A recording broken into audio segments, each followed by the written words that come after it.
Bullet train प्रधानमंत्री की एक महत्वाकांक्षी परियोजना हाई स्पीड रेलवे है जो अपने उद्घाटन की निर्धारित तिथि से पीछे है। पीएम मोदी और जापानी पीएम स्वर्गीय श्री शिंजो आबे ने सितंबर 2017 को बुलेट ट्रेन की आधारशिला रखी। अहमदाबाद से मुंबई के बीच 510 किलोमीटर लंबी इस मेगा परियोजना की अनुमानित परियोजना लागत 1.10 लाख करोड़ रुपए है और 2022 तक इसके संचालन की उम्मीद थी। लेकिन कई परियोजनाओं की तरह यह परियोजना भी समय से पीछे चल रही है और पूरा होता नहीं दिख रहा है। आज की रिपोर्ट में हम आपको प्रोजेक्ट की प्रगति से रूबरू कराएंगे। पीटीआई के अनुसार रेल मंत्री श्री अश्विनी वैष्णव ने बताया कि पहली बुलेट ट्रेन 2027 में शुरू हो सकती है। हालांकि नवीनतम रिपोर्टों के अनुसार परियोजनाओं में प्रगति केवल 30% है और परियोजना की पूर्णता 2028 से आगे बढ़ सकती है। बुलेट ट्रेन का पहला परीक्षण अगस्त 2026 तक सूरत बिल्मोड़ा के बीच 63 किलोमीटर के ट्रैक पर करने की योजना है। इस परियोजना की बात करें तो गुजरात खंड में परियोजना की प्रगति 32% है और महाराष्ट्र खंड में 13.72% है। रेल मंत्री के रूप में ममता बनर्जी के कार्यकाल के दौरान हाई स्पीड ट्रेन कॉरिडोर का विचार शुरू हुआ। भारतीय रेलवे ने दिसंबर 2009 में प्रकाशित अपने श्वेत पत्र विजन 2020 में यात्री और माल सेवाओं के लिए समर्पित हाई स्पीड रेल कॉरिडोर स्थापित करने का सपना देखा था। 2009 में विजन 2020 श्वेत पत्र के तहत हाई स्पीड रेल गलियारों की स्थापना पर तकनीकी अध्ययन के लिए 6 गलियारों की पहचान की गई थी।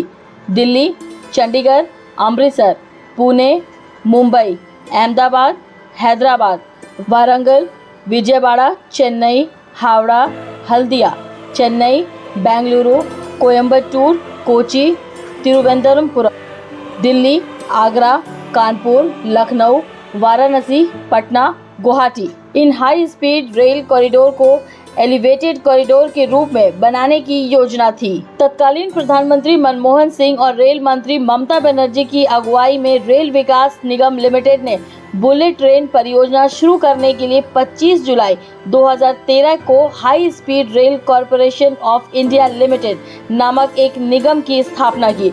बाद में 12 फरवरी 2016 को रेल मंत्रालय ने इसका नाम बदलकर national high speed rail corporation limited कर दिया है। 1.10 लाख करोड़ रुपए की परियोजना की कुल लागत जापान और भारत द्वारा 80 और 20 के अनुपात में वित्त पोषित की गई थी। जापान इस परियोजना के लिए वित्त सहायक के तौर पर 88,000 करोड़ रुपए का स्टाफ लोन 0.1% ब्याज पर देने पर सहमत हो गया है। शिलान्यास के तुरंत बाद परियोजना के लिए परेशानी शुरू हो गई। भूमि मुआवजे के मूल्य का काम होने का हवाला देते हुए किसानों ने विरोध प्रदर्शन शुरू कर दिया।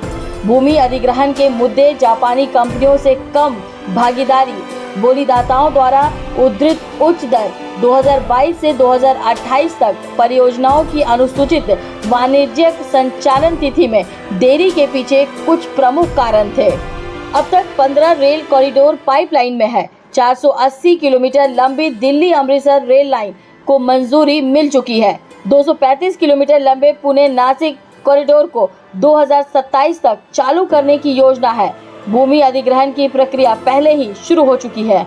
865 किलोमीटर लंबा दिल्ली वाराणसी गलियारा, 886 किलोमीटर लंबा दिल्ली अहमदाबाद गलियारा, 711 किलोमीटर लंबा वाराणसी हावड़ा गलियारा और 445 किलोमीटर लंबा चेन्नई मैसूर गलियारा 2031 तक चालू होने की योजना है।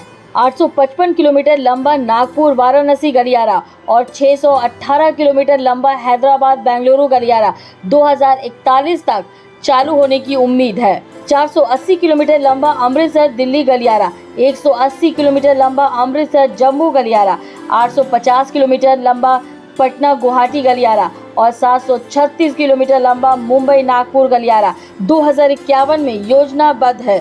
भारतीय रेलवे सार्वजनिक निजी भागीदारी मॉडल पर बुलेट ट्रेन असेंबली सुविधाओं का निर्माण करेगी।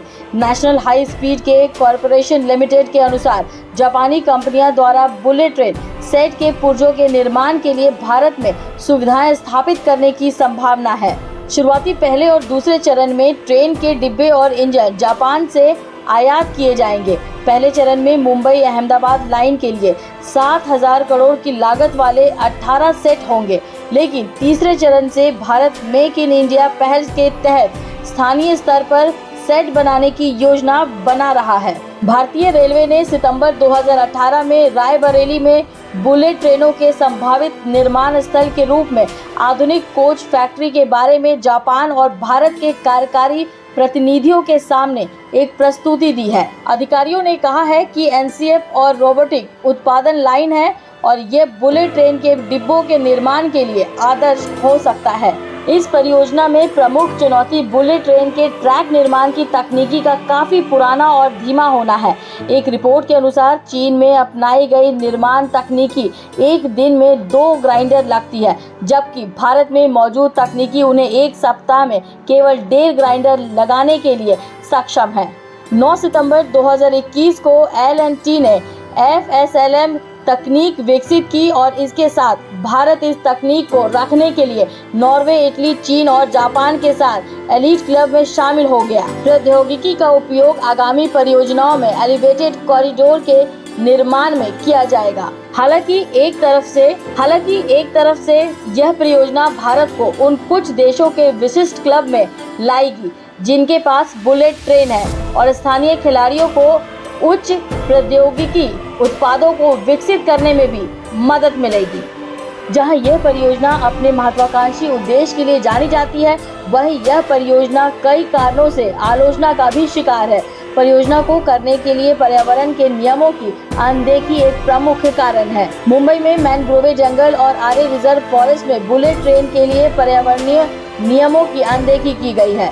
आलोचक कई तथ्य की ओर से इशारा करते हैं कि सफेद हाथी परियोजना को ऋण पर बनाया जा रहा है, जिसमें न केवल लाभ प्राप्त करना कठिन हो जाता है, बल्कि भारत की अगली पीढ़ियों को इसे वापस करने की कठिन जिम्मेदारी हो जाती है।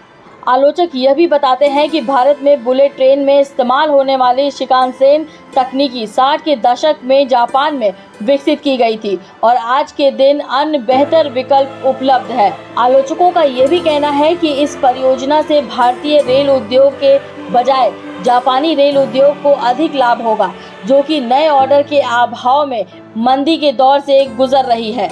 आलोचकों का यह भी कहना है कि भारतीय रेलवे अपने वर्तमान स्वरूप में बुलेट ट्रेन का खर्च उठाने के बजाय अपनी पुरानी रेलवे प्रणाली टियर 1 शहरों में मौजूदा मेट्रो सिस्टम का विस्तार करने और टियर 2 शहरों में नए निर्माण करने के लिए प्रयास करना चाहिए। एक रिपोर्ट के अनुसार यात्रा के समय में कमी उस लागत की तुलना में बहुत बड़ी नहीं है जो सरकार को हर साल यात्रियों को सुविधा का उपयोग करने के लिए सब्सिडी प्रदान करने के लिए खर्च करेगी। आलोचक ये भी कहते हैं कि भारतीय रेल को अपना ध्यान टेक्नोलॉजिकल मार्वल प्रोजेक्ट करने के साथ साथ आम जनता के लिए अधिक संख्या में ट्रेन चलाने और यात्री सुविधाओं के विस्तार में करना चाहिए।